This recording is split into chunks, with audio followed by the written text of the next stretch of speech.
تلاوت اور ترجمہ قرآن افضل کیا ہے؟ ایک شخص سمجھ کر ترجمہ کے ساتھ قرآن مجید پڑھتا ہے لیکن بہت کم پڑھتا ہے، اور دوسرا شخص ترجمہ کے بغیر تلاوت کرتا ہے اور زیادہ پڑھ لیتا ہے۔ دونوں میں زیادہ بہتر کون سا عمل ہے؟ کون سا عمل زیادہ اختیار کرنا چاہیے؟ محمد احمد پنجاب سے۔ دیکھیں، دونوں عمل کی اپنی اپنی فضیلت ہے، تو ہر چیز کا کوئی دوسرا آلٹرنیٹ نہیں ہوتا۔ عربی میں جو قرآن مجید کی ہم تلاوت کرتے ہیں، اس پر جو ثواب ملتا ہے وہ ترجمے میں نہیں ملتا، اور ترجمہ پڑھنے کے جو فائدے ہیں وہ زبانی تلاوت کے نہیں ہیں، تو دونوں کام کرنے چاہیے۔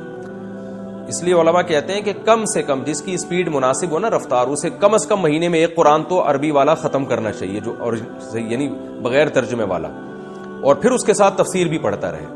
اور جس کی رفتار بہت سلو ہے تو کم از کم آدھا قرآن ایک مہینے میں وہ پڑھے، 15 پارے پڑھے، اور نہیں ہو سکتا تو کم از کم 1 پاؤ پارے پڑھ لے، یعنی 1 پاؤ پارا جو ہے نا وہ 1 پاؤ قرآن جو ہے وہ لازمی 1 مہینے میں، یعنی 4 مہینے میں وہ قرآن ختم کرے۔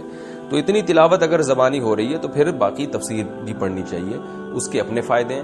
بھائی ثواب دونوں میں بہت ہے، اس کا ثواب الگ قسم کا ہے اور اس کا ثواب الگ قسم کا ہے۔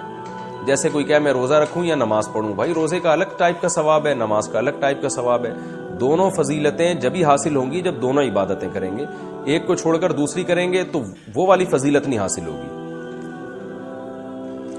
کیا یوگا شرک سے تعلق ہے؟ یوگا کی حقیقت کیا ہے؟ کیا یوگا اور شرک کا دور دور تک کوئی لینا دینا ہے یا نہیں ہے؟ کیا اسٹائل ہے سوال کا بھائی؟ ساحل صاحب نیو یارک سے پوچھتے ہیں۔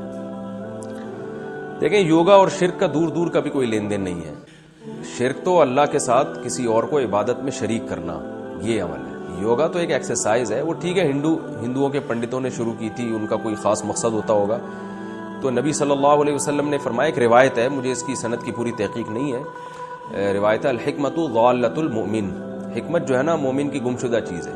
کوئی بھی اچھی بات کہیں سے ملے لے لینی چاہیے، تو وہ جس نیت سے بھی کرتے ہوں، اگر ہمیں اس میں صحت میں فائدہ نظر آتا ہے تو ہمیں لے لینا چاہیے، چاہے ہندو کر رہے ہوں یا عیسائی کر رہے ہوں، یہودی کر رہے ہوں، کیونکہ ہم اگر اس کو کریں گے بھی تو کوئی مذہبی رسم کی حیثیت سے نہیں، بلکہ ایک فزیکل فٹنس کے لیے لوگ یہ ایکسرسائز کرتے ہیں۔ تو اگر کوئی ماہر جو ہے نا وہ ٹرینر آپ کو بتائے کہ بھئی یہ والی ایکسرسائز کرنے سے آپ کو یہ فائدہ ہوگا یوگا کی، تو وہ کر لینی چاہیے، اس میں کوئی حرج نہیں ہے۔ لیکن اس میں خود سے انٹرنیٹ پہ گھس کے ایکسرسائز نکال کے آڑے ترچے ہونے کی ضرورت نہیں ہے۔